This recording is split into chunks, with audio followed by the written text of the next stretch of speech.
Welcome to recent Times. ਮੈਂ ਮਾਮੂਨ ਰਸ਼ੀਦ ਅੱਜ ਫੇਰ ਹਾਜ਼ਰ ਹਾਂ। ਜਿਸ ਤਰ੍ਹਾਂ ਅਸੀਂ ਦੇਖ ਰਹੇ ਹਾਂ ਕਿ ਪੋਲੀਟੀਕਲ ਸਰਗਰਮੀਆਂ ਸ਼ਹਿਰ ਦੇ ਵਿੱਚ ਔਰ ਸਟੇਟ ਦੇ ਵਿੱਚ ਤੇਜ਼ ਹੁੰਦੀਆਂ ਜਾ ਰਹੀਆਂ ਹਨ, ਉਸੇ ਕੜੀ ਦੇ ਵਿੱਚ ਵੱਖ-ਵੱਖ ਲੀਡਰ ਸਾਹਿਬਾਨ ਵੱਖ-ਵੱਖ ਪਾਰਟੀਆਂ ਤੋਂ ਆਪਣੀਆਂ ਦਾਅਵੇਦਾਰੀਆਂ ਵੀ ਪੇਸ਼ ਕਰ ਰਹੇ ਹਨ। ਔਰ ਮੈਂ ਇੱਥੇ ਸਪੈਸੀਫਿਕਲੀ ਗੱਲ ਕਰਨਾ ਚਾਹੂँਗਾ ਮੁਸਲਮਾਨ ਲੀਡਰ ਸਾਹਿਬਾਨ ਦੀ।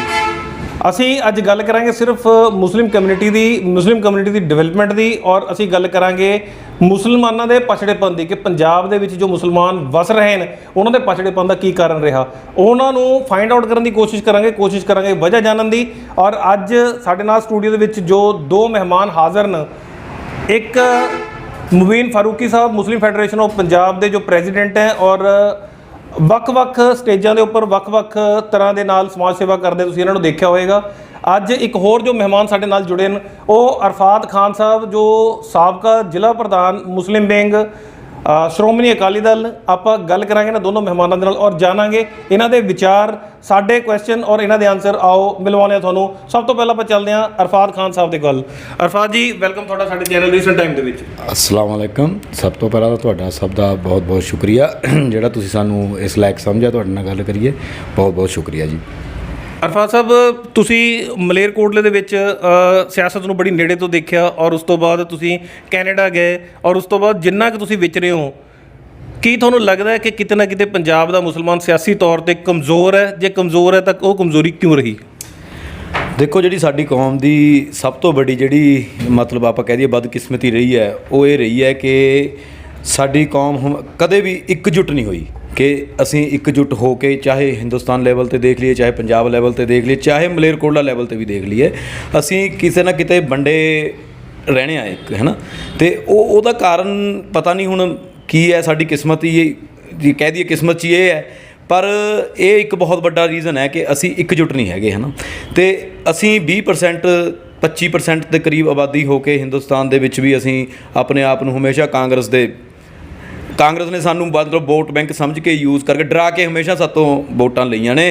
ਅਤੇ ਅਸੀਂ ਇਸੇ ਲਈ ਮੇਰੀ ਆਪਣੀ ਜਿਹੜੀ ਆਈਡੀਓਲੋਜੀ ਸ਼ੁਰੂ ਤੋਂ ਰਹੀ ਹੈ, ਮੇਰੀ ਇਹੀ ਹੈ ਕਿ ਅਸੀਂ ਘੱਟ ਗਿਣਤੀਆਂ ਅਤੇ ਅਸੀਂ ਘੱਟ ਗਿਣਤੀਆਂ ਦੀ ਪਾਰਟੀ ਸ਼੍ਰੋਮਣੀ ਅਕਾਲੀ ਦਲ ਨਾਲ ਇਸੇ ਕਰਕੇ ਜੁੜੇ ਸੀਗੇ। ਅਤੇ ਮੁਸਲਮਾਨ ਜਿਹੜੀ ਕਮਿਊਨਿਟੀ ਹੈ ਉਹਨੂੰ ਇਸ ਤਰ੍ਹਾਂ ਹੀ ਰਹਿਣਾ ਚਾਹੀਦਾ ਕਿ ਕਿਸੇ ਨਾ ਕਿਸੇ ਇਸ ਤਰ੍ਹਾਂ ਦੇ ਪਲੇਟਫਾਰਮ 'ਤੇ, ਮੈਂ ਆਪਣੀ ਇਕੱਲੀ ਪਾਰਟੀ ਦੀ ਗੱਲ ਨਹੀਂ ਕਰਦਾ, ਕਿਸੇ ਨਾ ਕਿਸੇ ਇਸ ਤਰ੍ਹਾਂ ਦੇ ਪਲੇਟਫਾਰਮ ਦੇ ਉੱਪਰ ਉਹਨਾਂ ਨੂੰ ਜਾ ਕੇ ਆਪਣੀ ਗੱਲ ਰੱਖਣੀ ਚਾਹੀਦੀ ਹੈ ਜਿਹੜੀ ਉਹਨਾਂ ਦੇ ਬਾਰੇ ਸੋਚੇ ਅਤੇ ਉਹਨਾਂ ਲਈ ਕੰਮ ਕਰੇ। ਪਰ ਅੱਜ ਤੱਕ ਮਲੇਰਕੋਟਲਾ ਦੇ ਵਿੱਚ ਹਰ MLA ਨੇ, ਨਵਾਬ ਸਾਹਿਬ ਦਾ ਤਾਂ ਇੱਕ ਰੁਤਬਾ ਹੀ ਅਲੱਗ ਸੀਗਾ, ਹੈ ਨਾ।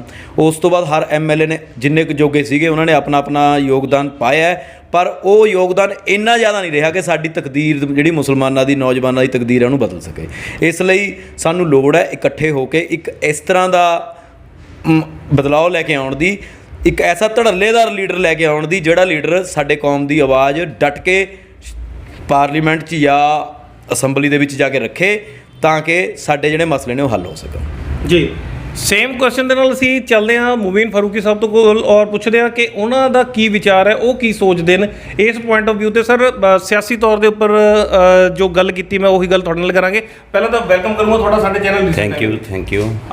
ਮੁਬੀਨ ਸਾਹਿਬ, ਮੇਰਾ ਕੁਐਸਚਨ ਉਹੀ ਹੈ ਜੋ ਮੈਂ ਅਰਫਾਤ ਸਾਹਿਬ ਦੇ ਨਾਲ ਹੁਣੇ ਡਿਸਕਸ ਕੀਤਾ ਕਿ ਮੁਸਲਮਾਨਾਂ ਦੇ ਪਛੜੇਪਨ ਦਾ ਸਿਆਸੀ ਤੌਰ ਦੇ ਉੱਪਰ ਕੋਈ ਤੁਹਾਨੂੰ ਲੱਗਦਾ ਕਿ ਸਮੀਕਰਨ ਐਸੇ ਰਹੇ ਕਿ ਮੁਸਲਮਾਨ ਸਿਆਸੀ ਤੌਰ ਦੇ ਉੱਪਰ ਜ਼ਿਆਦਾ ਮਜ਼ਬੂਤ ਨਹੀਂ ਹੋ ਪਾਇਆ, ਔਰ ਜਿਹਦੇ ਕਰਕੇ ਆਪਾਂ ਗੱਲ ਕਰੀਏ ਬਹੁਤ ਸਾਰੇ ਐਸੇ ਪਿੰਡ ਹੈ ਪੰਜਾਬ ਦੇ ਜਿੱਥੇ ਇਹਨਾਂ ਦੀ ਜੋ ਹਾਲਤ ਹੈ, ਮੈਂ ਹਿੰਦੁਸਤਾਨ ਦੀ ਗੱਲ ਨਹੀਂ ਕਰ ਰਿਹਾ, ਮੈਂ ਪੰਜਾਬ ਦੀ ਗੱਲ ਕਰ ਰਿਹਾ। ਜੇ ਮੈਂ ਪੰਜਾਬ ਨੂੰ ਵੀ ਛੱਡ ਕੇ ਜ਼ਿਲ੍ਹਾ ਸੰਗਰੂਰ ਦੀ ਗੱਲ ਕਰਾਂ ਤਾਂ ਇਹਦੇ ਵਿੱਚ ਵੀ ਤੁਹਾਨੂੰ ਬਹੁਤ ਸਾਰੀਆਂ ਐਸੀਆਂ ਫੈਮਿਲੀਜ਼ ਮਿਲ ਜਾਣਗੀਆਂ ਜੋ ਬਿਲੋ ਪਾਵਰਟੀ ਲਾਈਨ ਹੈ।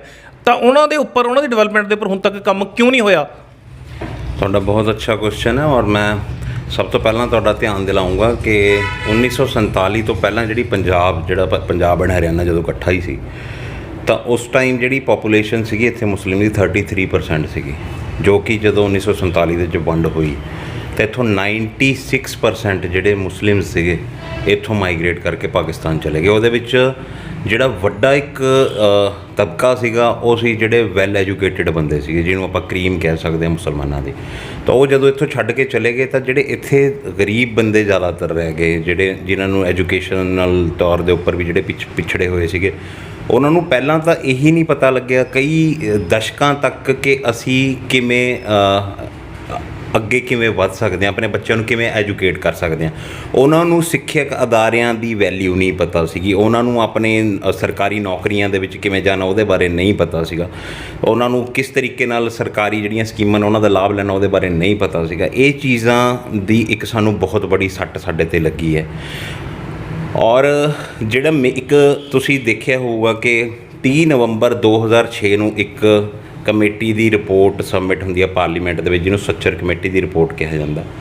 403 ਪੰਨਿਆਂ ਦੀ ਉਹ ਰਿਪੋਰਟ ਸੀਗੀ। ਤਾਂ ਉਸ ਟਾਈਮ ਅੱਖਾਂ ਖੋਲ੍ਹਤੀਆਂ ਉਹਨੇ ਪੂਰੇ ਮੁਲਕ ਦੀਆਂ ਕਿ ਸਾਡੇ ਜਿਹੜੇ ਉਹਦਾ ਜਿਹੜਾ ਪਹਿਲਾ ਉਹਦੇ 'ਤੇ ਉਹਨਾਂ ਨੇ ਜਿਹੜੇ ਕਮੈਂਟਸ ਦਿੱਤੇ ਸੀਗੇ, ਉਹਦੇ 'ਚ ਜਿਹੜਾ ਕਨਕਲੂਜ਼ਨ ਸੀਗੀ ਉਹਦੇ 'ਚ ਇਹੀ ਸੀਗੀ ਰਿਪੋਰਟ ਦੀ ਕਿ ਮੁਸਲਮਾਨਾਂ ਦੀ ਅੱਜ ਦੀ ਜਿਹੜੀ ਹਾਲਾਤ ਨੇ ਇੱਥੇ ਇੰਡੀਆ ਦੇ ਵਿੱਚ, ਉਹ ਦਲਿਤ ਭਾਈਚਾਰੇ ਤੋਂ ਵੀ ਜ਼ਿਆਦਾ ਬੱਤਰ ਇੱਥੇ ਦੇ ਹਾਲਾਤ ਨੇ। ਤਾਂ ਉਹਨਾਂ ਵੱਲੋਂ ਕੁਝ ਆંકੜੇ ਵੀ ਸੱਚਰ ਕਮੇਟੀ ਵੱਲੋਂ ਦਿੱਤੇ ਗਏ ਸੀਗੇ। ਜੇ ਤੁਸੀਂ ਕਹੋ ਮੈਂ 1 ਮਿੰਟ ਤੁਹਾਨੂੰ ਥੋੜ੍ਹਾ ਡਿਟੇਲ ਦੇ ਵਿੱਚ ਹੋਵੇ ਨਾ, ਤਾਂ ਜ਼ਿਆਦਾ ਥੋੜ੍ਹਾ ਲੋਕਾਂ ਨੂੰ ਵੀ ਪਤਾ ਲੱਗਣਾ ਚਾਹੀਦਾ ਵੀ ਸਾਡਾ ਅਸੀਂ ਕਿੱਥੇ ਖੜ੍ਹੇ ਹਾਂ। ਤਾਂ ਉਹਨਾਂ ਨੇ ਕੁਝ ਜਿਹੜੇ ਮੇਨ ਪੁਆਇੰਟ ਸੀਗੇ ਉਹਦੇ ਵਿੱਚ ਇਹ ਸੀ कि मुस्लिम समुदाय के समक्ष आने वाली समस्याओं और उनके प्रति समाज के भेदभावपूर्ण रवैये के साथ साथ स्थिति से उभरने हेतु आवश्यक कुछ समाधान, मुस्लिम परिवारों और समुदाय के लिए तय फंड और सेवाएं उन इलाकों में भेज दी जाती हैं जहां मुसलमानों की संख्या कम है या ना के बराबर है। ਜਿਹੜੀਆਂ ਸਕੀਮਸ ਆਉਂਦੀਆਂ ਸੀਗੀਆਂ ਉਹ ਜਾਣ ਬੁੱਝ ਕੇ ਐਸੇ ਇਲਾਕਿਆਂ ਦੇ ਵਿੱਚ ਭੇਜੀਆਂ ਜਾਂਦੀਆਂ ਨੇ ਜਿੱਥੇ ਮੁਸਲਮਾਨ ਹੈ ਹੀ ਨਹੀਂ। ਜਿਹੜੀ ਮੁਸਲਿਮਸ ਲਈ ਸਕੀਮਸ ਹੁੰਦੀਆਂ ਸੀਗੀਆਂ ਜਾਂ ਨਾ ਦੇ ਬਰਾਬਰ ਜਾਂ ਬਿਲकुल ही नहीं ਹੁੰਦੇ ਸੀਗੇ। स्कूल, आंगनवाड़ी, स्वास्थ्य केंद्र, सस्ते राशन की दुकानें, सड़क और पेयजल सुविधाएं जैसे सांकेतिक डाटा के ज़ाहिर होता है कि SC, ST और अल्पसंख्यक आबादी वाले गाँवों और आवासीय इलाकों में इन चीज़ों की काफ़ी कमी है। मुस्लिम समुदाय को अनुसूचित जाति और जनजाति से पिछड़ा बताया गया। किड्डी बड़ी तुसी देखो भी मुसलमानों ਨੂੰ ਉਸ ਟਾਈਮ ਅਨੁਸੂਚਿਤ ਜਾਤੀਆਂ ਔਰ ਜਨਜਾਤੀਆਂ ਤੋਂ ਵੀ ਪਿਛੜਿਆ ਹੋਇਆ ਇਸ ਰਿਪੋਰਟ ਦੇ ਮੁਤਾਬਕ ਦੱਸਿਆ ਗਿਆ। ਉਸ ਵਕਤ ਕਹਿੰਦੇ ਦੇਸ਼ ਦੇ ਜਿਹੜੇ ਪ੍ਰਸ਼ਾਸਨਿਕ ਸੇਵਾ ਸੀਗੀ UPSC ਜਿਹੜੀ ਅਪਾਇੰਟ ਕਰਦੇ ਆ, ਤਾਂ ਉਹਦੇ 'ਚ ਟੋਟਲ ਪਾਪੂਲੇਸ਼ਨ ਦਾ ਸਿਰਫ 3% ਮੁਸਲਮਾਨ ਸੀਗੇ ਉਹਦੇ ਵਿੱਚ, ਔਰ 4% IPS ਪੁਲਿਸ ਬਲ ਦੇ ਵਿੱਚ, ਟੋਟਲ 7.63%, ਰੇਲਵੇ ਦੇ ਵਿੱਚ 4.5%। ਠੀਕ ਹੈ। ਔਰ ਇਹ ਜਿੰਨੇ ਕੁ ਵੀ ਸੀਗੇ ਤਾਂ ਸਮਝ ਲਓ ਬਹੁਤ ਨਿਚਲੇ ਹੋਰ ਉਹਨਾਂ ਦੇ ਉੱਪਰ ਪੋਸਟ ਦੇ ਉੱਪਰ ਸੀਗੇ। ਤਾਂ ਇਹਨਾਂ ਨੇ ਕੁਝ ਸਿਫਾਰਿਸ਼ਾਂ ਕੀਤੀਆਂ ਸਾਡੇ ਲਈ। ਮੈਂ ਪਹਿਲਾਂ ਆਪਾਂ ਉਹਦੇ 'ਤੇ ਗੱਲ ਕਰ ਲੈਂਦੇ ਹਾਂ, ਫਿਰ ਅਸੀਂ ਦੱਸਾਂਗੇ ਇਹਦਾ ਸਮਾਧਾਨ ਕਿਵੇਂ। ਉਹ ਕਹਿੰਦਾ 14 वर्ष तक के बच्चों को मुफ्त और उच्च गुणवत्ता वाली शिक्षा पर उपलब्ध कराना, मुस्लिम बहुल क्षेत्रों में सरकारी स्कूल खोलना, ठीक है, स्कॉलरशिप देना, मदरसों का आधुनिकीकरण, रोज़गार में मुसलमानों का हिस्सा बढ़ाना, मदरसों और हायर सेकेंडरी स्कूल बोर्ड से जोड़ना, ऋण कि उन्होंने कर्जे दिते जान, कौशल सुविधा, इस तरीके ਦੀਆਂ ਬਹੁਤ ਉਹਨਾਂ ਨੇ ਉਹ ਕੀਤਾ। ਵਕਫ ਦੇ ਉੱਪਰ ਵੀ ਉਹਨਾਂ ਨੇ ਕਿਹਾ ਕਿ ਵਕਫ ਬੋਰਡ ਦੇ ਵਿੱਚ ਵੀ ਰਿਫਾਰਮ ਦੀ ਬਹੁਤ ਜ਼ਰੂਰਤ ਹੈ, ਕਿਉਂਕਿ ਵਕਫ ਪ੍ਰੋਪਰਟੀ ਬਹੁਤ ਹੈ, ਮਗਰ ਉਹਦਾ ਜਿਹੜਾ ਫੰਡਸ ਨੇ ਉਹਦੇ 'ਚ ਸਹੀ ਤਰੀਕੇ ਨਾਲ ਯੂਟੀਲਾਈਜ਼ ਕੀਤੇ ਜਾਣ। ਸੱਚਰ ਕਮੇਟੀ ਕਹਿ ਰਹੀ ਹੈ ਕਿ ਤੁਸੀਂ ਮੁਸਲਮਾਨੋ ਤੁਹਾਡਾ ਵਕਫ ਬੋਰਡ ਤੁਹਾਡਾ ਸਮਝ ਲਓ ਹੈ, ਔਰ ਤੁਸੀਂ ਆਪਣੇ ਫੰਡਸ ਸਹੀ ਤਰੀਕੇ ਨਾਲ ਨਹੀਂ ਲਗਾ ਰਹੇ। ਉਹ ਸਿਫਾਰਿਸ਼ਾਂ ਕਰ ਰਹੀ ਹੈ ਵੀ ਤੁਸੀਂ ਆਪਣੀ ਐਜੂਕੇਸ਼ਨ ਦੇ ਉੱਪਰ ਪੈਸਾ ਖਰਚੋ। ਤਾਂ ਉਹਦੇ ਬਾਵਜੂਦ ਹੁਣ ਮੈਂ ਸਵਾਲ ਇੱਥੇ ਇਹ ਆਉਂਦਾ ਕਿ ਇਹ ਸਾਨੂੰ ਪਿੱਛੇ ਕਿਉਂ ਰੱਖਿਆ ਗਿਆ, ਸਾਨੂੰ ਕਿਉਂ ਦਬਾ ਕੇ ਰੱਖਿਆ ਗਿਆ। ਠੀਕ ਹੈ। ਇਹਦੇ ਪਿੱਛੇ ਰੀਜ਼ਨ ਇਹੀ ਸੀ ਕਿ ਸਾਨੂੰ ਇੱਕ ਵੋਟ ਬੈਂਕ ਦੇ ਤੌਰ ਦੇ ਉੱਪਰ ਹੀ ਸਿਰਫ ਦੇਖਿਆ ਜਾਂਦਾ ਔਰ ਇਸਤੇਮਾਲ ਕੀਤਾ ਜਾਂਦਾ। ਅਗਰ ਅਸੀਂ ਪੜ੍ਹ ਲਿਖ ਗਏ ਤਾਂ ਅਸੀਂ ਸਵਾਲ ਕਰਨ ਲੱਗ ਜਾਂਗੇ। ਮੈਂ ਪਿੱਛੇ ਵੀ ਕਰਨਾ ਹੋਇਆ ਸੀ, ਉਹਦੇ ਵਿੱਚ ਵੀ ਮੈਂ ਇਹੀ ਗੱਲ ਕਹੀ। ਮਲੇਰਕੋਟਲਾ, ਆਪਾਂ ਇੱਥੇ ਪੰਜਾਬ ਦੀ ਗੱਲ ਕਰ ਰਹੇ ਹਾਂ, ਹੁਣ ਮਲੇਰਕੋਟਲਾ ਦੇ ਵਿੱਚ ਮੁਸਲਿਮ ਪਾਪੂਲੇਸ਼ਨ ਸਭ ਤੋਂ ਜ਼ਿਆਦਾ ਪੰਜਾਬ ਦੇ ਵਿੱਚ। ਸਾਨੂੰ ਅਗਰ ਇਸੇ ਚੀਜ਼ ਦੀ ਮਾਰ ਪੈਂਦੀ ਹੈ ਕਿ ਜਦੋਂ ਅਸੀਂ ਗੱਲ ਕਰਦੇ ਹਾਂ ਆਪਣੇ ਹੱਕ ਦੀ ਕਿ ਸਾਡੇ ਲਈ ਐਜੂਕੇਸ਼ਨਲ ਅਦਾਰੇ ਖੋਲ੍ਹੋ, ਸਾਡੇ ਲਈ ਬੈਟਰ ਜਿਹੜੀਆਂ ਹੈਲਥ ਫੈਸਿਲਿਟੀਜ਼ ਦਿਓ, ਤਾਂ ਇਹ ਲੋਕ ਸਾਨੂੰ ਇਹ ਦਬਾਉਂਦੇ ਨੇ ਸਾਡੇ 'ਤੇ, ਸਮਝ ਲਓ ਉਹਨਾਂ ਦੀ ਆਵਾਜ਼ ਨੂੰ ਕੁਚਲਦੇ ਨੇ ਕਿ ਇਹ ਲੋਕਾਂ ਨੂੰ ਜਗਾ ਰਹੇ ਨੇ। ਠੀਕ ਹੈ। ਇਸ ਲਈ ਇਹ ਤਾਂ ਸਾਨੂੰ ਹੀ ਹੁਣ ਜਿਹੜੀ ਮੈਂ ਇੱਕ ਚੀਜ਼ ਤੋਂ ਮੈਨੂੰ ਖੁਸ਼ੀ ਹੁੰਦੀ ਹੈ ਕਿ ਜਿਹੜੀ ਆਉਣ ਵਾਲੀ ਜਿਹੜੀ ਜਨਰੇਸ਼ਨ ਹੈ, ਅੱਜ ਦੀ ਜਿਹੜੀ ਸਾਡੀ ਪਨੀਰੀ ਹੈ, ਉਹ ਬਹੁਤ ਵਧੀਆ ਐਜੂਕੇਸ਼ਨਲ ਜਿਹੜੇ ਬਾਹਰ ਅਦਾਰੇ ਹੈਗੇ ਨੇ ਪੰਜਾਬ ਦੇ ਵਿੱਚ, ਚੰਡੀਗੜ੍ਹ ਜਾਂ ਕਿਤੇ ਪੰਜਾਬ ਤੋਂ ਬਾਹਰ, ਉੱਥੇ ਹੁਣ ਪੜ੍ਹ ਰਹੇ ਨੇ। ਇਹਨਾਂ ਨੂੰ ਹੁਣ ਸਮਝ ਆ ਜਾਣੀ ਹੈ, ਔਰ ਇਨਸ਼ਾਅੱਲਾ ਜਿਹੜੇ ਆਉਣ ਵਾਲੇ ਅਗਲੇ ਸਾਲ, ਅਗਲੇ ਦਸ਼ਕ ਦੇ ਵਿੱਚ ਮੈਨੂੰ ਲੱਗਦਾ ਕਿ ਜਿਹੜੇ ਇਹ ਲੋਕ ਸਾਨੂੰ ਦਬਾ ਕੇ, ਸਾਡੇ ਦਿਮਾਗ ਨਾਲ ਖੇਲ ਕੇ, ਸਾਨੂੰ ਪਿਛੜੇਪਨ ਦੇ ਵਿੱਚ ਧਕੇਲ ਕੇ, ਸਾਡੇ ਕੋਲੋਂ ਉਹੀ ਆਪਣੀਆਂ ਢੋਲਾਂ ਦੀਆਂ ਥਾਪਾਂ ਦੇ ਉੱਪਰ ਸਾਨੂੰ ਨਚਾ ਕੇ ਵੋਟਾਂ ਪਵਾਉਣ ਦੀ ਜਿਹੜੀ ਰਾਜਨੀਤੀ ਕਰਦੇ ਰਹੇ ਨੇ, ਉਹ ਚੀਜ਼ ਤੋਂ ਸਾਨੂੰ ਇਨਸ਼ਾਅੱਲਾ ਆਉਣ ਵਾਲੇ ਟਾਈਮ ਦੇ ਵਿੱਚ ਨਿਜਾਤ ਮਿਲੂਗੀ। ਔਰ ਅਗਰ ਇਹ ਨਿਜਾਤ ਸਾਨੂੰ ਨਾ ਮਿਲੀ, ਅਗਰ ਅਸੀਂ ਨਾ ਸੰਭਲੇ, ਤਾਂ ਮੈਨੂੰ ਨਹੀਂ ਲੱਗਦਾ ਹੈਗਾ ਕਿ ਅਸੀਂ ਮੈਂ ਕਹਿੰਦਾ ਅਗਲੇ 50 ਸਾਲ ਤੱਕ ਅਸੀਂ ਇਸੇ ਗੁਲਾਮੀ ਦੇ ਵਿੱਚ ਹੀ ਮੁਬਤਲਾ ਰਹਾਂਗੇ। ਜੀ।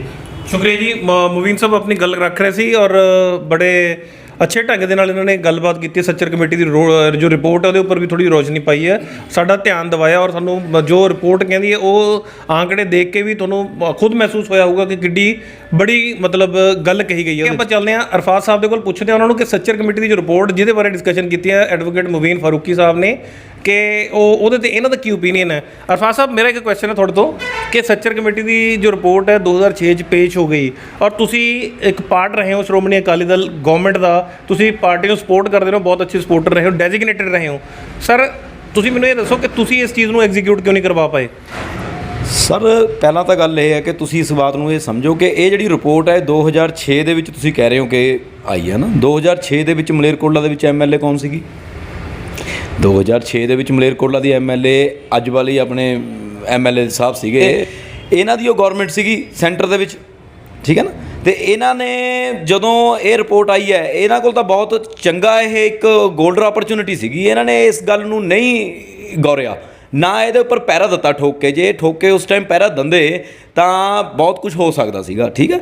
ਉਸ ਤੋਂ ਬਾਅਦ ਅਸੀਂ ਗਵਰਨਮੈਂਟ ਦੇ ਵਿੱਚ ਆਏ, ਸਾਨੇ ਜੋ ਕੰਮ ਕਰੇ ਉਹ ਕਿਸੇ ਕੋਲੇ, ਚਾਹੇ ਅਸੀਂ BJP ਨਾਲ ਅਲਾਇੰਸ 'ਚ ਸੀਗੇ, ਪਰ ਸ਼੍ਰੋਮਣੀ ਅਕਾਲੀ ਦਲ ਨੇ ਹਮੇਸ਼ਾ ਭਾਈਚਾਰੇ ਨੂੰ ਉੱਪਰ ਰੱਖਿਆ ਅਤੇ ਪ੍ਰਕਾਸ਼ ਸਿੰਘ ਬਾਦਲ ਜੀ ਦਾ ਹਮੇਸ਼ਾ ਹੀ ਇਹ ਫਸਟ ਪ੍ਰੈਫਰੈਂਸ ਰਹੀ ਹੈ ਕਿ ਭਾਈਚਾਰਾ ਜਿਹੜਾ ਉਹ ਕਾਇਮ ਰਹਿਣਾ ਚਾਹੀਦਾ, ਹਿੰਦੂ ਮੁਸਲਮਾਨ ਸਿੱਖ ਈਸਾਈ ਸਾਰਿਆਂ ਦਾ ਭਾਈਚਾਰਾ ਕਾਇਮ ਰਹਿਣਾ ਚਾਹੀਦਾ। ਉਹਨਾਂ ਨੇ ਜੋ ਮਲੇਰਕੋਟਲਾ ਦੇ ਵਿੱਚ ਕੰਮ ਕਰੇ, ਪਦਮ ਸ਼੍ਰੀ ਜ਼ਹਾਰ ਆਲਮ ਸਾਹਿਬ ਸਾਡੇ ਉਸ ਟਾਈਮ ਚੇਅਰਮੈਨ ਲੱਗੇ, ਜਦੋਂ ਆ ਕੇ ਉਹਨਾਂ ਨੇ ਕੰਮ ਸੰਭਾਲਿਆ ਇੱਥੇ ਹਜ਼ਰਤ ਹਲੀਮਾ ਹੌਸਪੀਟਲ ਇੱਕ ਖੰਡਰ ਸੀਗਾ ਉਸ ਟਾਈਮ, ਉਹਨਾਂ ਨੇ ਆ ਕੇ ਉਹਨੂੰ ਚਾਲੂ ਕਰਿਆ ਔਰ ਉਹਦੇ ਵਿੱਚ 1% ਵੀ ਜਿੰਨੀ ਦੇਰ ਉਹ ਰਹੇ ਨੇ, ਸਾਰਾ ਮਲੇਰਕੋਟਲਾ ਇਸ ਗੱਲ ਦਾ ਗਵਾਹ ਹੈ ਕਿ ਉਹਨਾਂ ਨੇ 1% ਵੀ ਉਸ ਦੇ ਵਿੱਚ ਕੋਈ ਪੋਲੀਟੀਕਲ ਦਖਲਅੰਦਾਜ਼ੀ ਨਹੀਂ ਦਿੱਤੀ। ਇਸ ਲਈ ਉਸੇ ਤਰ੍ਹਾਂ ਕੁੜੀਆਂ ਦਾ ਕਾਲਜ ਖੋਲ੍ਹਿਆ ਉਹਨਾਂ ਨੇ, ਠੀਕ ਹੈ। ਉਸੇ ਤਰ੍ਹਾਂ ਸਰਦਾਰ ਸੁਖਬੀਰ ਸਿੰਘ ਬਾਦਲ ਅਤੇ ਪ੍ਰਕਾਸ਼ ਸਿੰਘ ਬਾਦਲ ਜੀ ਨੇ ਉਸ ਟਾਈਮ ਬਹੁਤ ਵਧੀਆ ਕੰਮ ਕਰੇ ਮੁਸਲਿਮ ਕੌਮ ਦੇ ਲਈ। ਉਹਨਾਂ ਨੇ ਸਾਰੇ ਜ਼ਿਲ੍ਹਿਆਂ ਦੇ DCs ਨੂੰ ਉਹਨਾਂ ਨੇ ਹੁਕਮ ਕਰੇ ਕਿ ਜਿੱਥੇ ਜਿੱਥੇ ਵੀ ਮੁਸਲਮਾਨ ਬੈਠਾ ਹੈ ਉਹਨਾਂ ਨੂੰ ਤੁਸੀਂ ਕਬਰਸਤਾਨ ਦੇ ਲਈ ਕੋਈ ਪ੍ਰੋਬਲਮ ਨਹੀਂ ਆਉਣ ਦੇਣੀ। ਇਹ ਰਿਟਨ ਦੇ ਵਿੱਚ ਹੈ ਆਰਡਰ ਹੋਏ, ਪਰ ਇਹਨਾਂ ਨੇ ਤਾਂ ਕਰਿਆ ਕੁਛ ਨਹੀਂ। ਕਿਉਂ ਨਹੀਂ ਕਰਿਆ? ਇਹ ਤਾਂ ਸਾਡੀ ਵੋਟ ਦਾ ਜੇਬ 'ਚ ਲੈ ਕੇ ਚੱਲਦੇ ਨੇ।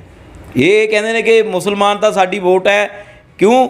ਇਹ BJP ਹੈ ਜੀ, ਇਹ ਡਰਾ ਡਰੂ ਕੇ ਵੋਟ ਲੈ ਲੈਂਦੇ ਨੇ। ਇਹਨਾਂ ਨੇ ਕੱਖ ਨਹੀਂ ਕਰਨਾ ਮੁਸਲਮਾਨਾਂ ਦੇ ਲਈ। ਮੁਸਲਮਾਨਾਂ ਦੇ ਲਈ ਜੋ ਵੀ ਕਰਿਆ ਅੱਜ ਤੱਕ ਉਹ ਸ਼੍ਰੋਮਣੀ ਅਕਾਲੀ ਦਲ ਨੇ ਕਰਿਆ ਔਰ ਇਸ ਗੱਲ ਦਾ ਸਾਰਾ ਮਲੇਰਕੋਟਲਾ ਕੀ ਸਾਰਾ ਪੰਜਾਬ ਗਵਾਹ ਹੈ।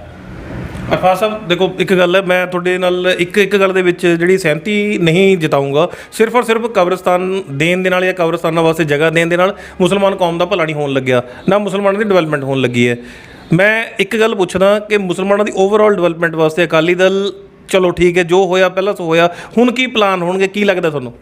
ਆਉਣ ਵਾਲੇ ਟਾਈਮ ਦੇ ਵਿੱਚ ਅਸੀਂ ਆਪਣਾ ਚੋਣ ਮੈਨੀਫੈਸਟੋ ਹੈ ਜਿਹੜਾ ਉਹ ਜਾਰੀ ਕਰਾਂਗੇ। ਉਹਦੇ ਵਿੱਚ ਬਹੁਤ ਸਾਰੀਆਂ ਐਸੀਆਂ ਗੱਲਾਂ ਨੇ।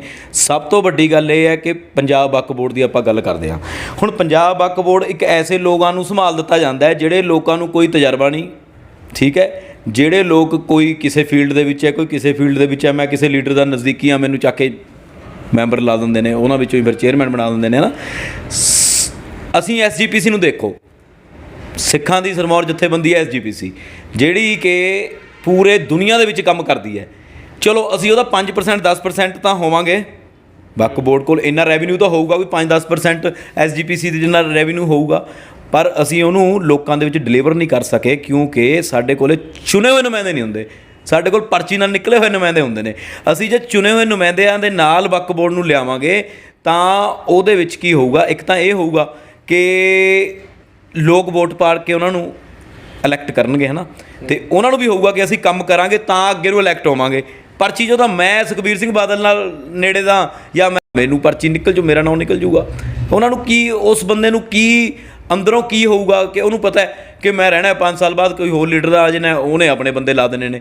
ਪਰ ਜੇ ਅਸੀਂ ਚੁਣੇ ਹੋਏ ਨੁਮਾਇੰਦਿਆਂ ਦੇ ਹੱਥ 'ਚ ਵਕਫ ਬੋਰਡ ਦੇਵਾਂਗੇ, ਇਹ ਉਦੋਂ ਤੱਕ ਇਹ ਜਿਹੜੀ ਹੈਗੀ ਗੱਲ ਨਹੀਂ ਬਣਨੀ। ਸਾਨੂੰ ਲੋੜ ਹੈ, ਅਸੀਂ ਇਸ ਲਈ ਕੰਮ ਕਰ ਰਹੇ ਹਾਂ। ਮੈਂ ਆਪਣੇ ਪੱਧਰ 'ਤੇ ਵੀ, ਹੋਰ ਮੇਰੇ ਸਾਥੀ ਨੇ ਉਹ ਵੀ ਸਾਰੇ ਲੱਗੇ ਹੋਏ ਨੇ ਇਸ ਕੰਮ ਨੂੰ ਕਰਨ ਦੇ ਲਈ ਕਿ ਅਸੀਂ ਇਹ ਕੋਸ਼ਿਸ਼ ਕਰ ਰਹੇ ਹਾਂ ਕਿ ਆਉਣ ਵਾਲੇ ਟਾਈਮ ਦੇ ਵਿੱਚ ਜਦੋਂ ਸਾਡਾ ਚੋਣ ਮੈਨੀਫੈਸਟੋ ਜਾਰੀ ਹੋਵੇ ਔਰ ਸ਼੍ਰੋਮਣੀ ਅਕਾਲੀ ਦਲ ਇਨਸ਼ਾ ਅੱਲਾਹ ਤਾਲਾ ਪਾਵਰ ਦੇ ਵਿੱਚ ਆਵੇ, ਤਾਂ ਅਸੀਂ ਜਿਹੜਾ ਵਕਫ ਬੋਰਡ ਹੈ ਉਹ ਇਸੇ ਤਰੀਕੇ ਦੇ ਨਾਲ ਚੁਣੀਏ ਕਿ ਲੋਕਾਂ ਦੇ ਵਿੱਚ ਜਾ ਕੇ ਵੋਟਾਂ ਲੈ ਕੇ ਮੈਂਬਰ ਬਣਨ ਅਤੇ ਉਹ ਮੈਂਬਰ ਫਿਰ ਆਪਣਾ ਚੇਅਰਮੈਨ ਚੁਣਨ, ਤਾਂ ਕਿ ਮੁਸਲਮਾਨਾਂ ਦੀ ਭਲਾਈ ਦੇ ਲਈ ਕੋਈ ਰੋਡ ਮੈਪ ਦੇ ਨਾਲ ਚੰਗੇ ਤਰੀਕੇ ਦੇ ਨਾਲ ਕੰਮ ਹੋ ਸਕੇ। ਜੀ ਮੁਬੀਨ ਸਾਹਿਬ, ਤੁਹਾਡੇ ਤੋਂ ਮੈਨੂੰ ਇੱਕ ਕੁਐਸਚਨ ਮੈਂ ਪੁੱਛਣਾ ਚਾਹੁੰਦਾ। ਉਹ ਇਹ ਕੁਐਸਚਨ ਹੈ, ਪੰਜਾਬ ਵਕਫ ਬੋਰਡ ਦੀ ਆਪਾਂ ਅੱਜ ਗੱਲ ਕਰਦੇ ਹਾਂ, ਆਪਾਂ ਅੱਜ ਪੰਜਾਬ ਵਕਫ ਬੋਰਡ ਨੂੰ ਦੇਖਦੇ ਹਾਂ, ਲੇਕਿਨ ਪੰਜਾਬ ਵਕਫ ਬੋਰਡ ਕੰਸਟੀਟਿਊਟ ਹੋਇਆ ਉਸ ਤੋਂ ਪਹਿਲਾਂ Punjab and Haryana high court ਸੀਗਾ। ਤੁਹਾਨੂੰ ਕੀ ਲੱਗਦਾ ਕਿ ਮੁਸਲਮਾਨਾਂ ਦੀ ਭਲਾਈ ਵਾਸਤੇ ਕਿੰਨਾ ਕੁ ਕੰਮ ਹੋਇਆ ਵਕਫ ਬੋਰਡ ਦੁਆਰਾ?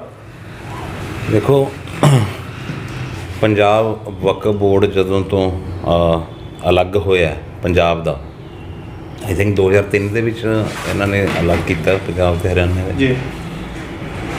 ਔਰ ਇਸ ਟਾਈਮ ਵੀ ਮੇਰੇ ਖਿਆਲ ਨਾਲ ਸਭ ਤੋਂ ਜਿਹੜਾ ਜ਼ਿਆਦਾ ਰੈਵਨਿਊ ਇਕੱਠਾ ਹੁੰਦਾ ਤਾਂ ਪੰਜਾਬ ਵਕਫ ਬੋਰਡ ਦੀਆਂ ਪ੍ਰਾਪਰਟੀਆਂ ਤੋਂ ਹੁੰਦਾ। ਮਗਰ ਸਾਡੀ ਇਹ ਤਰਾਸਦੀ ਰਹੀ ਹੈ ਸਾਡੀ ਕੌਮ ਦੇ ਨਾਲ ਇੱਕ ਬਹੁਤ ਬੜੀ, ਕਿ ਜਿਹੜੇ ਵੀ ਸਾਨੂੰ ਇਹੋ ਜਿਹੇ ਰਹਿਨੁਮਾ ਮਿਲੇ ਨੇ ਉਹ ਗੱਲਾਂ ਤਾਂ ਐਸੀਆਂ ਕਿ ਬਸ ਅੱਜ ਹੀ ਉੱਪਰੋਂ ਉਤਰੇ ਹੋਏ ਨੇ, ਜਿਵੇਂ ਹੈ ਨਾ ਵੀ ਐਸੀਆਂ ਗੱਲਾਂ ਵੀ ਇਹਦਾ ਵਰਗਾ ਦਾ ਕੋਈ ਯਾਨੀ ਕਿ ਬੰਦਾ ਹੀ ਨਹੀਂ ਕੋਈ, ਇਹ ਤਾਂ ਯਾਰ ਵੀ ਬਹੁਤ ਬਸ ਵੀ ਦੁੱਧ ਦੇ ਧੁਲੇ ਹੋਏ ਬਹੁਤ ਉਹ। ਮਗਰ ਜੇ ਉਹਨਾਂ ਦਾ ਯਾਰ ਇੱਕ ਨਾ ਮੈਂ ਪਹਿਲਾਂ ਵੀ ਕਈ ਵਾਰੀ ਗੱਲ ਕਹੀ ਹੈ, your act speaks louder then your words. ਤੁਹਾਡਾ ਜਿਹੜੇ ਐਕਟ ਹੈ ਨਾ ਉਹ ਤੁਹਾਡੇ ਸ਼ਬਦਾਂ ਤੋਂ ਉੱਚੀ ਬੋਲਦਾ।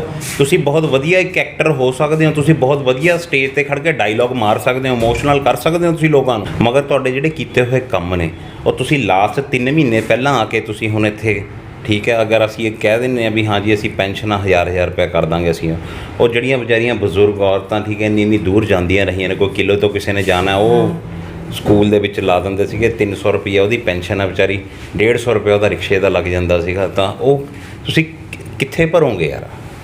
ਕਿਉਂ ਨਹੀਂ ਤੁਸੀਂ ਐਸੇ ਪੋਲਿਸੀਜ਼ ਬਣਾਈਆਂ ਹੈਗੀਆਂ ਕਿ ਇੰਨੀ ਤੁਹਾਨੂੰ ਆਮਦਨ ਹੋਣ, ਅਗਰ ਤੁਸੀਂ ਲੁੱਟ ਰੋਕ ਦੇਵੋ, ਅਗਰ ਤੁਸੀਂ ਉੱਥੇ ਐਂਟੀ ਕਰਪਸ਼ਨ ਵਿੰਗ ਉੱਥੇ ਸਹੀ ਤਰੀਕੇ ਨਾਲ ਐਕਟੀਵੇਟ ਕਰ ਦੇਵੋ ਉੱਥੇ ਕੋਈ ਵਕਫ ਬੋਰਡ ਦੇ ਵਿੱਚ ਖਾਸ ਕਰਕੇ, ਤਾਂ ਮੈਨੂੰ ਨਹੀਂ ਲੱਗਦਾ ਹੈਗਾ ਕਿ ਸਾਨੂੰ ਕੋਈ ਰੋਕ ਸਕਦਾ ਕਿ ਅਸੀਂ ਆਪਣੇ ਸਾਰੇ ਇਮਾਮ ਸਾਹਿਬ ਦੀਆਂ ਤਨਖਾਹਾਂ 15-15 ਹਜ਼ਾਰ ਕਰ ਦਈਏ।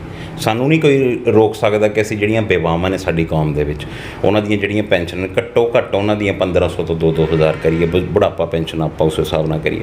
ਮਗਰ ਗੱਲ ਹੈਗੀ ਨੀਅਤ ਦੀ।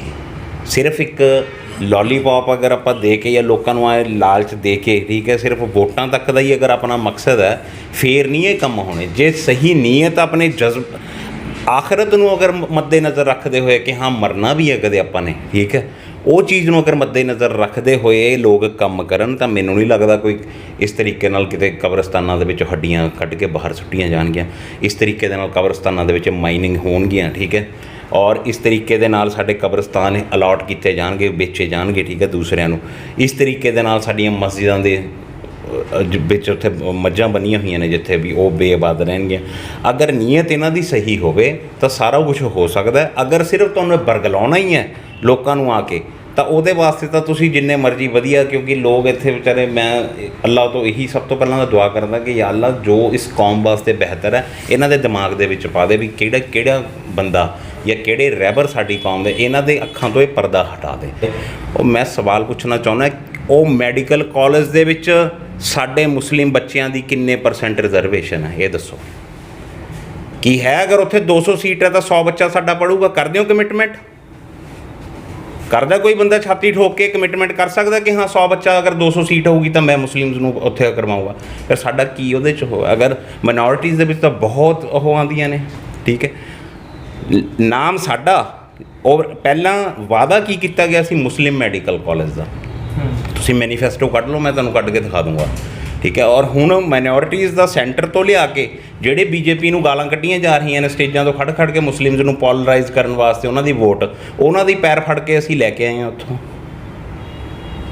ਠੀਕ ਹੈ। ਔਰ ਉਹ ਤੋਂ ਬਾਅਦ ਇੱਥੇ ਅਗਰ ਆਇਆ ਤਾਂ ਉਹਨਾਂ ਕੋਲੋਂ ਫਿਰ ਇਹਨਾਂ ਨੇ ਕਿਉਂ ਨਹੀਂ ਕਿਹਾ ਵੀ ਸਾਡੇ ਮੁਸਲਿਮਸ ਵਾਸਤੇ ਯਾਰ ਘੱਟੋ ਘੱਟ ਇੱਥੇ ਘੱਟੋ ਘੱਟ 50% ਨਹੀਂ ਤਾਂ ਯਾਰ ਮੈਂ ਕਹੂੰਗਾ 33% ਤਾਂ ਯਾਰ ਤੁਸੀਂ ਕਰੋ ਘੱਟੋ ਘੱਟ। 100 ਦੇ ਵਿੱਚੋਂ 33 ਬੱਚੇ ਤਾਂ ਸਾਡੇ, ਔਰ 200 ਚੋਂ 66 ਬੱਚੇ ਤਾਂ ਸਾਡੇ ਘੱਟੋ ਘੱਟ ਪੜ੍ਹਨ ਯਾਰ ਉਹਦੇ ਵਿੱਚ, ਫਿਰ ਸਾਨੂੰ ਫਾਇਦਾ।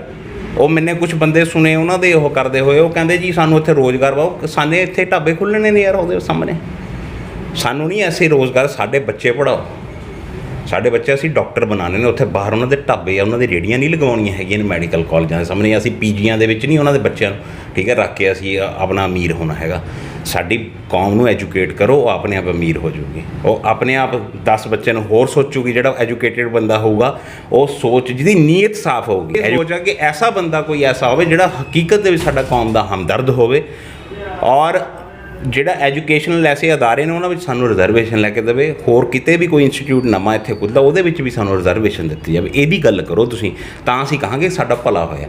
ਕੋਈ ਗੱਲ ਨਹੀਂ, ਸਾਨੂੰ ਤੁਹਾਡੀ ਨੀਅਤ ਤੇ ਕੋਈ ਗੱਲ ਨਹੀਂ, ਅੱਲਾ ਬਿਹਤਰ ਜਾਣਦਾ ਤੁਹਾਡੀ ਨੀਅਤ ਕੀ ਹੈ, ਮਗਰ ਤੁਸੀਂ ਕਰੋ ਤਾਂ ਸਹੀ ਕੁਛ। ਅਸੀਂ ਤੁਹਾਡੀ ਹਾਮੀ ਭਰਾਂਗੇ ਕਿ ਯਾਰ ਇਹਨੇ ਬਹੁਤ ਵਧੀਆ ਕੰਮ ਕੀਤਾ, ਮਗਰ ਗੁੰਮਰਾਹ ਨਾ ਕਰੋ। ਐਜੂਕੇਸ਼ਨਲ ਅਦਾਰੇ ਤੁਸੀਂ ਕਹਿ ਰਹੇ ਹੋ ਅਸੀਂ ਲੈ ਕੇ ਆਉਂਦੇ, ਸਾਨੂੰ ਰਿਜ਼ਰਵੇਸ਼ਨ ਦਿਓ ਬਸ, ਫਿਰ ਅਸੀਂ ਕਹਾਂਗੇ ਤੁਸੀਂ ਸਾਡੇ ਹਮਦਰਦ ਹੋ। ਮਗਰ ਇਹ ਗੱਲਾਂ ਆਮ ਹੁਣ ਲੋਕ ਨੇ ਨਾ ਜਿਹੜੇ ਵੈਲ ਐਜੂਕੇਟਿਡ ਬੱਚੇ ਨੇ, ਹੁਣ ਅੱਜ ਦੀ ਜਿਹੜੀ ਪਨੀਰੀ ਹੈ ਸਭ ਸਮਝਦੇ ਨੇ, ਇਹ ਗੱਲਾਂ ਨਹੀਂ ਚੱਲਣੀਆਂ ਹੈਗੀਆਂ। ਹੁਣ ਉਹ ਦੌਰ ਖਤਮ ਹੋ ਗਿਆ, ਉਹ ਦਿਨ ਗਏ ਜਬ ਖਲੀਲ ਖਾਂ ਫਾਖਤਾ ਉਡਾਇਆ ਕਰਤੇ थे। ਸ਼ੁਕਰੀਆ ਜੀ। ਮੋਇਨ ਸਾਹਿਬ ਨੇ ਆਪਣੀ ਗੱਲਬਾਤ ਰੱਖੀ ਹੈ ਔਰ ਆਪਾਂ ਗੱਲ ਕਰਾਂਗੇ ਹੁਣ ਅਰਫਾਤ ਖਾਨ ਸਾਹਿਬ ਦੇ ਨਾਲ। ਆਪਾਂ ਪੁੱਛਦੇ ਹਾਂ, ਇਹ ਕੈਨੇਡਾ 'ਚ ਵੀ ਰਹੇ ਨੇ ਔਰ ਇਹਨਾਂ ਨੇ ਜ਼ਰੂਰਤਾਂ ਉਰੇ ਦੇ ਮੁਸਲਮਾਨਾਂ ਦੀਆਂ ਵੀ ਦੇਖੀਆਂ ਨੇ। ਆਪਾਂ ਦੇਖਦੇ ਹਾਂ ਕਿ ਇਹ ਕੀ ਕਹਿੰਦੇ ਨੇ, ਕੀ ਕੰਮ ਹੋਣ ਵਾਲਾ ਮੁਸਲਮਾਨਾਂ ਵਾਸਤੇ ਪੰਜਾਬ ਦੇ ਵਿੱਚ। ਖਾਨ ਸਾਹਿਬ ਥੋੜ੍ਹਾ ਦੱਸੋ, ਕੀ ਲੱਗਦਾ ਤੁਹਾਨੂੰ ਕਿਹੜਾ ਕਿਹੜਾ ਕੰਮ ਹੋਣ ਵਾਲਾ ਹੈ, ਮੁਸਲਮਾਨਾਂ ਦਾ ਫਾਇਦਾ ਕਿਹੜੇ ਕਿਹੜੇ ਕੰਮ ਕਰਵਾਉਣ ਦੇ ਵਿੱਚ ਹੈ, ਸਰਕਾਰਾਂ ਤੋਂ ਕੀ ਕਰਵਾਉਣ? ਦੇਖੋ, ਮੁਸਲਮਾਨਾਂ ਦੇ ਲਈ ਜੇ ਆਪਾਂ ਦੇਖੀਏ ਅੱਜ ਦੀ ਬੇਸਿਕ ਜਿਹੜੀ ਲੋੜ ਹੈ ਹਾਂਜੀ, ਉਹ ਇਹ ਹੈ ਕਿ ਖਾਸ ਕਰ ਆਪਣੇ ਮਲੇਰਕੋਟਲੇ ਔਰ ਪੂਰੇ ਪੰਜਾਬ ਦੇ ਵਿੱਚ ਮੁਸਲਮਾਨਾਂ ਦੀ ਜਿਹੜੀ ਬੇਸਿਕ ਲੋੜ ਹੈ ਉਹ ਹੈਗੀ ਕਿ ਸਾਡੇ ਬੱਚਿਆਂ ਨੂੰ ਨਸ਼ਿਆਂ ਤੋਂ ਦੂਰ ਕਰਕੇ ਪੜ੍ਹਾਈ ਵੱਲ ਲਾਈਏ ਅਸੀਂ। ਹੁਣ ਦੇਖੋ, ਬਾਹਰ ਵੀ ਅਸੀਂ ਦੇਖਦੇ ਹਾਂ ਹੈ ਨਾ, ਬਾਹਰ ਨਾ ਤਾਂ ਕੋਈ ਇਸ ਤਰ੍ਹਾਂ ਦੀ ਗੱਲ ਹੈ, ਨਾ ਕੋਈ ਐਸੀ ਮਤਲਬ ਕੋਈ ਸਿਚੁਏਸ਼ਨ ਪੈਦਾ ਹੁੰਦੀ ਹੈ ਕਿ ਬੱਚੇ ਕੋਈ ਇਸ ਤਰ੍ਹਾਂ ਦੇ ਜਾਂਦੇ ਨੇ, ਪਰ ਇਸ ਹੱਦ ਤੱਕ ਨਹੀਂ ਜਾਂਦੇ ਜਿਸ ਹੱਦ ਤੱਕ ਇੱਥੇ ਦੇਖ ਕੇ ਬੜਾ ਮਨ ਨੂੰ ਦੁੱਖ ਹੁੰਦਾ ਹੈ। ਅਤੇ ਮੇਰੀ ਤਾਂ ਇਹੀ ਗੁਜ਼ਾਰਿਸ਼ ਹੈ, ਚਾਹੇ ਕੋਈ ਵੀ ਸਰਕਾਰ ਹੋਵੇ, ਪਾਰਟੀਬਾਜ਼ੀ ਤੋਂ ਉੱਪਰ ਉੱਠ ਕੇ ਸਾਨੂੰ ਇਸ ਵੱਲ ਧਿਆਨ ਦੇਣਾ ਚਾਹੀਦਾ ਕਿ ਬੱਚੇ ਨੇ ਜਿਹੜੇ ਸਾਡੇ ਉਹ ਨਸ਼ੇ ਔਰ ਗਲਤ ਸੁਸਾਇਟੀ ਤੋਂ ਦੂਰ ਹੋ ਕੇ ਬੇਸਿਕ ਚੀਜ਼ ਹੈ ਜਿਹੜੀ ਨੌਲੇਜ ਅਤੇ ਇਹ ਪਤਾ ਉਹਨਾਂ ਨੂੰ ਹੋਵੇ ਕਿ ਸਾਡੇ ਲਈ ਕੀ ਚੰਗਾ ਕੀ ਮਾੜਾ ਹੈ। ਉਹਦੇ ਲਈ ਉਹਨਾਂ ਦੀ ਐਜੂਕੇਸ਼ਨ ਬਹੁਤ ਜ਼ਰੂਰੀ ਹੈ। ਬੱਚਿਆਂ ਦੀ ਐਜੂਕੇਸ਼ਨ ਦੀ ਤਰਫ ਸਾਨੂੰ ਧਿਆਨ ਦੇਣਾ ਚਾਹੀਦਾ ਹੈ। ਦੂਸਰੀ ਗੱਲ, ਸਭ ਤੋਂ ਬੜੀ ਗੱਲ ਜਿਹੜੀ ਹੈਗੀ ਉਹ ਇਹ ਹੈ ਕਿ ਬੱਚਿਆਂ ਨੂੰ ਆਪਣੇ ਮਾਂ-ਬਾਪ ਦੇ, ਆਪਣੇ ਭਾਈ ਭੈਣ ਦੇ ਔਰ ਰਿਸ਼ਤੇਦਾਰਾਂ ਦੇ ਹੱਕ ਹਕੂਕ ਦਾ ਪਤਾ ਹੋਣਾ ਚਾਹੀਦਾ ਹੈ। ਬੱਚਿਆਂ ਨੂੰ ਚੰਗੇ ਸੰਸਕਾਰ ਦੇਣੇ ਚਾਹੀਦੇ ਨੇ। ਜਦੋਂ ਬੱਚਿਆਂ ਕੋਲ ਚੰਗੇ ਸੰਸਕਾਰ ਹੋਣਗੇ ਤੇ ਉਹਨਾਂ ਨੂੰ ਵੈਲਿਊਜ਼ ਦਾ ਪਤਾ ਹੋਊਗਾ ਕਿ ਮੇਰੇ ਮਾਂ-ਬਾਪ ਦਾ ਕੀ ਉਹ ਹੈ ਅਤੇ ਮੇਰੇ ਰਿਸ਼ਤੇਦਾਰਾਂ ਦਾ ਕੀ ਉਹ ਹੈ, ਅਤੇ ਫਿਰ ਉਹ ਬੱਚੇ ਨੇ ਜਿਹੜੇ ਉਹ ਕਿਸੇ ਦੀ ਅੱਖ ਦੀ ਸ਼ਰਮ ਵੀ ਕਰਨਗੇ।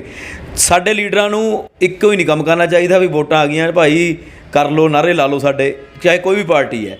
ਇਹ ਤੋਂ ਉੱਪਰ ਉੱਠ ਕੇ ਸਾਨੂੰ ਅੱਜ ਟਾਈਮ ਦੀ ਇਸ ਪਾਸੇ ਲਾਉਣ ਦੀ ਲੋੜ ਹੈ। ਮੈਂ ਮੋਬੀਨ ਸਾਹਿਬ ਬੈਠੇ ਨੇ, ਇਹਨਾਂ ਦੀ ਆਰਗੇਨਾਈਜੇਸ਼ਨ ਬਹੁਤ ਦੂਰ ਤੱਕ ਕੰਮ ਕਰਦੀ ਹੈ। ਇਹਨਾਂ ਨੂੰ ਵੀ ਇਹੀ ਗੁਜ਼ਾਰਿਸ਼ ਕਰੂੰਗਾ, ਜਿੱਥੇ ਸਾਡੀ ਜ਼ਰੂਰਤ ਹੈ ਅਸੀਂ ਹਰ ਤਰ੍ਹਾਂ ਆਪਣੇ ਤਨ ਮਨ ਧਨ ਦੇ ਨਾਲ ਇਹਨਾਂ ਦੇ ਨਾਲ ਹਾਂ।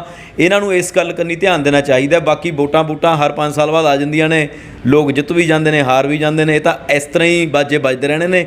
ਸਾਨੂੰ ਆਪਣੇ ਸਮਾਜ ਨੂੰ, ਆਪਣੇ ਬੱਚਿਆਂ ਨੂੰ ਇਸ ਤਰਫ ਧਿਆਨ ਦੇਣਾ ਚਾਹੀਦਾ ਹੈ ਤਾਂ ਕਿ ਬੱਚੇ ਨੇ ਜਿਹੜੇ ਉਹ ਆਪਣੀ ਸਮਝ ਚੰਗੇ ਬੁਰੇ ਦੀ ਖੁਦ ਕਰ ਸਕਣ, ਕਿਸੇ ਦੇ ਉੱਪਰ ਉਹ ਡਿਪੈਂਡ ਨਾ ਰਹਿ ਸਕਣ। ਜੀ ਸ਼ੁਕਰੀਆ ਖਾਨ ਸਾਹਿਬ। ਔਰ ਮੋਇਨ ਸਾਹਿਬ, ਸੇਮ ਕੁਐਸਚਨ ਦੇ ਨਾਲ, ਤੁਸੀਂ ਪੰਜਾਬ ਦੇ ਅਲੱਗ-ਅਲੱਗ ਹਿੱਸਿਆਂ ਦੇ ਵਿੱਚ ਵੀ ਜਾਂਦੇ ਹੋ, ਤੁਸੀਂ ਮਲੇਰਕੋਟਲੇ ਦੇ ਵਿੱਚ ਵੀ ਕੰਮ ਕਰ ਰਹੇ, ਤੁਹਾਨੂੰ ਕੀ ਲੱਗਦਾ ਹੈ ਪੰਜਾਬ ਦੇ ਮੁਸਲਮਾਨਾਂ ਦੇ ਵਾਸਤੇ ਕਿਹੜੇ ਐਸੇ ਕੰਮ ਨੇ ਵੀ ਸਰਕਾਰਾਂ ਤੋਂ ਕਹਿ ਕੇ ਕਰਵਾਉਣ ਵਾਲੇ ਨੇ, ਜੋ ਸਾਡੇ ਪ੍ਰਤੀਨਿਧੀ ਅੱਗੇ ਕਹਿਣ ਤੇ ਉਹ ਕੰਮ ਹੋਣ, ਜਿਹਦੇ ਨਾਲ ਮੁਸਲਿਮ ਕਮਿਊਨਿਟੀ ਜੋ ਇਹਦਾ ਪਛੜਾਪਨ ਹੈ, ਅੱਜ ਦੀ ਜੋ ਆਪਣੀ ਡਿਸਕਸ਼ਨ ਹੈ ਉਹਦਾ ਟੌਪਿਕ ਸੀਗਾ ਕਿ ਪਛੜੇਪਨ ਦਾ ਕਾਰਨ ਕੀ ਹੈ।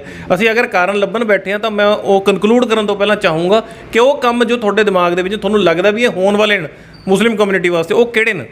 ਦੇਖੋ, ਇੱਕ ਤਾਂ ਜਿਹੜੀਆਂ ਕਮੇਟੀ ਦੀ ਰਿਪੋਰਟ ਹੈ ਮੈਂ ਤੁਹਾਨੂੰ ਦੱਸਿਆ, ਕੁਛ ਤਾਂ ਇਹਦੇ ਵਿੱਚ ਹੀ ਹੈ, ਠੀਕ ਹੈ, ਕਿ ਜਿਹੜੀਆਂ ਇਹਨਾਂ ਨੇ ਸਿਫਾਰਿਸ਼ਾਂ ਕੀਤੀਆਂ ਨੇ ਔਰ ਕੀ ਕਾਰਨ ਦੱਸੇ ਨੇ।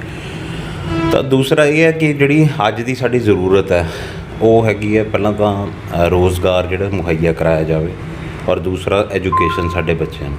ਫੈਡਰੇਸ਼ਨ ਵੱਲੋਂ ਵੀ ਅਸੀਂ ਜਿਹੜਾ ਕੰਮ ਸਭ ਤੋਂ ਜ਼ਿਆਦਾ ਪ੍ਰਾਇਓਰਿਟੀ 'ਤੇ ਰੱਖਿਆ ਹੋਇਆ ਯਤੀਮ ਬੱਚਿਆਂ ਦੀ ਐਜੂਕੇਸ਼ਨ ਦਾ, ਵੀ ਜਿਨ੍ਹਾਂ ਦੇ ਕੋਈ ਸੋਰਸ ਹੀ ਨਹੀਂ ਹੈਗਾ, ਉਹਨਾਂ ਨੂੰ ਕਿਸੇ ਤਰੀਕੇ ਨਾਲ ਐਜੂਕੇਟ ਕੀਤਾ ਜਾਵੇ। ਕਿਉਂਕਿ ਆਉਣ ਵਾਲੇ ਵਕਤ ਦੇ ਵਿੱਚ ਤੁਸੀਂ ਅਗਰ ਕਿਸੇ ਨੂੰ ਤਾਲੀਮ ਦਾ ਹੁਨਰ ਦੇ ਦਿੰਦੇ ਹੋ ਨਾ, ਤਾਂ ਉਹ ਆਪਣੇ ਆਪ ਅੱਲਾ ਦੇ ਹੁਕਮ ਨਾਲ, ਠੀਕ ਹੈ, ਉਹ ਅੱਗੇ ਜਾ ਕੇ ਤਰੱਕੀ ਵੀ ਕਰਦਾ ਔਰ ਕੋਈ ਨੌਕਰੀ ਹਾਸਲ ਕਰਕੇ ਜਾਂ ਕੋਈ ਨਾ ਕੋਈ ਆਪਣਾ ਇੰਨਾ ਕੁ ਮਾਈਂਡ ਉਹਦਾ ਮੇਕਅਪ ਹੋ ਜਾਂਦਾ ਕਿ ਉਹ ਬਿਜ਼ਨਸ ਵੀ ਕਰੂਗਾ ਤਾਂ ਬਹੁਤ ਵਧੀਆ ਤਰੀਕੇ ਨਾਲ ਕਰ ਸਕਦਾ। ਤਾਂ ਜਿਹੜੀਆਂ ਸਰਕਾਰਾਂ ਵੀ ਨੇ, ਸਾਡੀ ਕਿਸੇ ਨਾਲ ਕੋਈ ਨਿੱਜੀ ਦੁਸ਼ਮਣੀ ਨਹੀਂ ਹੈ, ਕਿਉਂਕਿ ਜਿਹੜੇ ਬੰਦੇ ਸਰਕਾਰ 'ਚ ਬੈਠੇ ਨੇ ਸਵਾਲ ਵੀ ਉਹਨਾਂ ਨੂੰ ਹੀ ਹੋਊਗਾ, ਉਹਨਾਂ ਦੀ ਜ਼ਿੰਮੇਵਾਰੀ ਹੈ। ਜੇ ਕਿਸੇ ਨੂੰ ਅਸੀਂ ਕੋਈ ਸਵਾਲ ਕਰਦੇ ਹਾਂ ਤਾਂ ਉਹ ਕਿਉਂਕਿ ਉੱਥੇ ਬੈਠੇ ਨੇ ਇਸ ਟਾਈਮ, ਉਹ ਕਰ ਸਕਦੇ ਨੇ, ਤਾਂ ਅਸੀਂ ਕਿਸੇ ਨੂੰ ਸਵਾਲ ਕਰਦੇ ਹਾਂ। ਤਾਂ ਉਹਨਾਂ ਨੂੰ ਵੀ ਮੇਰੀ ਇਹੀ ਗੁਜ਼ਾਰਿਸ਼ ਹੈ ਕਿ ਜੋ ਵੀ ਤੁਸੀਂ ਕਰ ਸਕਦੇ ਹੋ ਨੇਕ ਨੀਤੀ ਨਾਲ ਇਸ ਕੌਮ ਨੂੰ ਦਾ ਜਿਹੜਾ ਸਿੱਖਿਆ ਦਾ ਮਿਆਰ, ਰੋਜ਼ਗਾਰ ਦੇ ਉਹਦੇ ਨਾਲ ਤਾਲੁਕ ਨਾਲ, ਜਾਂ ਹੋਰ ਕਿਸੇ ਵੀ ਤਰੀਕੇ ਦੇ ਨਾਲ ਜੋ ਭਲਾ ਤੁਸੀਂ ਕਰ ਸਕਦੇ ਹੋ ਇਸ ਕੌਮ ਦਾ, ਤਾਂ ਤੁਸੀਂ ਉਹ ਨੇਕ ਨੀਤੀ ਦੇ ਨਾਲ ਅਗਰ ਕਰੋਗੇ।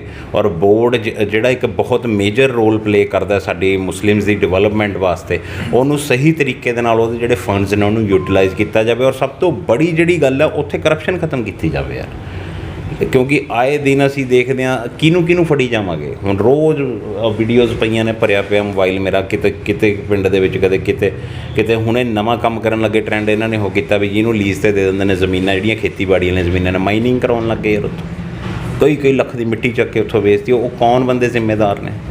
ਠੀਕ ਹੈ, ਇਹਨਾਂ ਦੇ ਉੱਪਰ ਕੋਈ ਹੈ ਹੀ ਨਹੀਂ, ਜਵਾਬਦੇਹੀ ਨਹੀਂ ਕਿਸੇ ਦੀ ਤੈਅ ਹੁੰਦੀ ਹੈਗੀ। ਇਸ ਲਈ ਆਮ ਲੋਕਾਂ ਨੂੰ ਵੀ ਇਹ ਥੋੜ੍ਹਾ ਸਮਝਣਾ ਪਊਗਾ ਕਿ ਜੋ ਕਰ ਸਕਦਾ ਯਾਰ, ਜਿਹਦੀ ਠੀਕ ਹੈ, ਬਸ ਉਹਦੇ 'ਤੇ ਫੇਥ ਕਰਨ, ਉਹਨੂੰ ਅੱਗੇ ਨੂੰ ਕੋਈ ਵੀ ਐਸਾ ਉਹਨਾਂ ਨੂੰ ਮੌਕਾ ਮਿਲਦਾ ਹੈ ਜਾਂ ਇਲੈਕਸ਼ਨਸ ਦੇ ਵਿੱਚ ਜਾਂ ਵੈਸੇ ਉਹਨਾਂ ਨੂੰ ਕੋਈ ਮੌਕਾ ਮਿਲਦਾ, ਤਾਂ ਸਿਰਫ ਉਹ ਲੋਕਾਂ ਨੂੰ ਅੱਗੇ ਲੈ ਕੇ ਆਉਣ ਜਿਨ੍ਹਾਂ ਦੀ ਕਥਨੀ ਔਰ ਕਰਨੀ ਦੇ ਵਿੱਚ ਫ਼ਰਕ ਨਾ ਹੋਵੇ, ਨੇਕ ਨੀਤੀ ਹੋਵੇ, ਔਰ ਜੋ ਹਕੀਕਤ ਦੇ ਵਿੱਚ ਇਸ ਕੌਮ ਦੀ ਕਿਸਮਤ ਬਦਲਣ ਦਾ ਜਜ਼ਬਾ ਰੱਖਦੇ ਹੋ। ਸ਼ੁਕਰੀਆ ਜੀ। ਆਪਾਂ ਗੱਲ ਕਰ ਰਹੇ ਸੀ ਮੁਬੀਨ ਫਾਰੂਕੀ ਸਾਹਿਬ ਦੇ ਨਾਲ। ਮੁਬੀਨ ਸਾਹਿਬ ਔਰ ਇਰਫਾਨ ਖਾਨ ਸਾਹਿਬ ਦੋਨੋਂ ਸਾਡੇ ਨਾਲ ਆਪਣੇ ਇਸ ਡਿਸਕਸ਼ਨ ਦੇ ਵਿੱਚ ਸਾਡੇ ਸਟੂਡੀਓ ਦੇ ਵਿੱਚ ਆਉਣ ਵਾਸਤੇ ਸਭ ਤੋਂ ਪਹਿਲਾਂ ਮੈਂ ਸ਼ੁਕਰੀਆ ਅਦਾ ਕਰੂੰਗਾ ਮੁਬੀਨ ਸਾਹਿਬ ਦਾ। ਮੁਬੀਨ ਸਾਹਿਬ thank you very much. Thank you so nice of you. Thank you. ਔਰ ਖਾਨ ਸਾਹਿਬ ਤੁਹਾਡਾ ਵੀ ਬਹੁਤ ਬਹੁਤ ਸ਼ੁਕਰੀਆ ਜੀ। ਤੁਹਾਡਾ ਵੀ ਬਹੁਤ ਬਹੁਤ ਸ਼ੁਕਰੀਆ, ਤੁਹਾਡੀ ਸਾਰੀ ਟੀਮ ਦਾ ਬਹੁਤ ਬਹੁਤ ਸ਼ੁਕਰੀਆ ਜੀ, ਬਹੁਤ ਸ਼ੁਕਰੀਆ। ਆਪਾਂ ਗੱਲ ਕੀਤੀ ਅੱਜ ਮੁਸਲਮਾਨਾਂ ਦੇ ਪਛੜੇਪਨ ਦੀ। ਪੰਜਾਬੀ ਮੁਸਲਮਾਨ ਜੋ ਹੈ, ਅਸੀਂ ਦੇਖਿਆ ਜਿੰਨੀ ਕੁ ਉਮਰ ਹੰਢਾਈ ਹੈ ਪੰਜਾਬ ਦੇ ਵਿੱਚ, ਜਿੰਨਾ ਕੁ ਸਮਾਂ ਇੱਥੇ ਦੇਖਿਆ, ਜਿੰਨਾ ਕੁ ਘੁੰਮੇ ਆ ਪੰਜਾਬ ਦੇ ਵਿੱਚ, ਕਿ ਸਭ ਤੋਂ ਅਗਰ ਬਿਲੋ ਗ੍ਰੇਡ ਆਪਾਂ ਗੱਲ ਰੇਟ ਕਰਾਂਗੇ ਤਾਂ ਮੁਸਲਿਮ ਕਮਿਊਨਿਟੀ ਦੇ ਵਿੱਚ ਬਹੁਤ ਸਾਰੇ ਐਸੇ ਬੰਦੇ ਆ ਜਿਹੜੇ ਹੈਂਡ ਟੂ ਮਾਊਥ ਹੈ ਜਾਂ ਇਹ ਤੋਂ ਵੀ ਥੱਲੇ ਹੈ, ਰੋਟੀ ਵੀ ਨਸੀਬ ਨਹੀਂ ਹੁੰਦੀ। ਔਰ ਇਹਨਾਂ ਜੋ ਸਿਚੁਏਸ਼ਨਸ ਹੈ ਜੋ ਅੱਜ ਅਸੀਂ ਦੇਖ ਰਹੇ ਹਾਂ, ਉਹ ਸਿਚੁਏਸ਼ਨਸ ਦਾ ਕੀ ਕਾਰਨ ਰਿਹਾ? ਜਦ ਕਿ ਇੱਕ ਪੰਜਾਬ ਵਕਫ ਬੋਰਡ ਕੰਸਟੀਟਿਊਟ ਕੀਤਾ ਗਿਆ ਸੀ ਕਿ ਇਸੇ ਵਾਸਤੇ ਕਿ ਗਰੀਬ ਮੁਸਲਮਾਨਾਂ ਦੀ ਮਦਦ ਹੋਵੇ, ਇਹਨਾਂ ਦੀ ਜੋ ਓਵਰਆਲ ਅਪਲਿਫਟਮੈਂਟ ਹੋਵੇ, ਉਹ ਕਿੰਨੀ ਕੁ ਹੋਈ? ਉਹਦੇ 'ਤੇ ਜੋ ਇਹ ਦੋ ਸਾਡੇ ਮਹਿਮਾਨ ਸੀਗੇ, ਇਹਨਾਂ ਨੇ ਆਪਣੇ ਵਿਚਾਰ ਰੱਖੇ ਨੇ, ਔਰ ਮੈਂ ਇਹਨਾਂ ਦਾ ਸਟੂਡੀਓ ਦੇ ਵਿੱਚ ਆਉਣ ਵਾਸਤੇ ਧੰਨਵਾਦ ਕਰਦਾ, ਔਰ ਤੁਹਾਡਾ ਦੇਖਣ ਵਾਸਤੇ ਇਸ ਡਿਸਕਸ਼ਨ ਨੂੰ ਬਹੁਤ ਬਹੁਤ ਸ਼ੁਕਰਗੁਜ਼ਾਰ ਹਾਂ, ਔਰ ਉਮੀਦ ਕਰਦਾ ਕਿ ਤੁਸੀਂ ਪਸੰਦ ਕਰੋਗੇ ਔਰ ਜ਼ਿਆਦਾ ਤੋਂ ਜ਼ਿਆਦਾ ਸ਼ੇਅਰ ਕਰੋਗੇ ਨੂੰ। Thank you very much.